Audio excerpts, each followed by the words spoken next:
Riding atop U.S.-built military vehicles, Taliban fighters showcased the spoils of war during a January parade through the Afghan city of Khost. Armored personnel carriers and Humvees were just part of the arsenal that the Taliban seized from U.S.-backed Afghan government forces amid the militants' takeover of Afghanistan in August.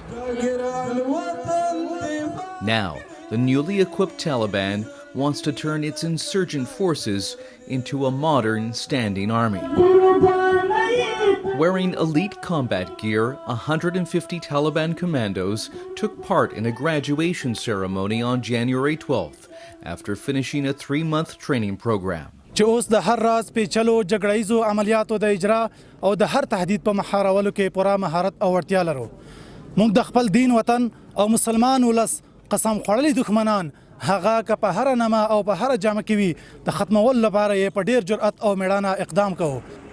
But is the Taliban capable of operating and maintaining modern military equipment? We trained a lot of mechanics for those vehicles before we left. So I expect that they'll be able to keep those things running for quite some time. Security expert Jonathan Schroden is with the U.S.-based Center for Naval Analyses, CNA. I think they could establish a conventional-looking army in relatively short order.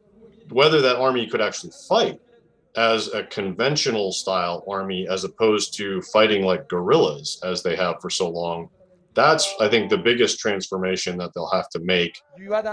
It's not clear how much use the Taliban will be able to get out of the U.S.-made Black Hawk attack helicopters and the more sophisticated aircraft that fell into its hands.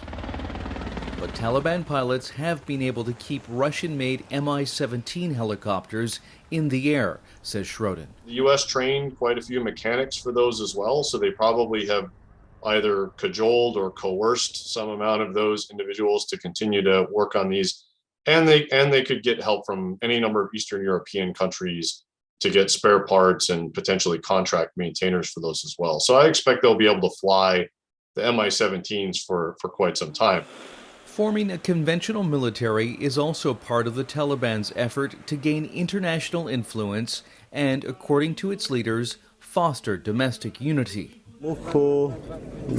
ټول افغانستان کې د ټولو قومونو ټولو ولایتونو غواړو د ټولو کشرانو نه چې یو اردو جوړ کړو او ټول افغانان سره یو مټ کو او ټول سره یو ورونه کو او یو قوي او منظم اردو جوړ کو چې ټول نړۍ سره سیالي وکړي ان شاء الله. If the Taliban can maintain a conventional army, it could provide some security to the region, at least in the short term. If they can establish a viable security force that is able to maintain security in Afghanistan and prevent the likes of the Islamic State from expanding, prevent any other insurgent group from rising up and leading to something like another civil war, that in and of itself has the potential to increase security in the region. The longer term implications, though, they could potentially become threatening to some of their neighbors.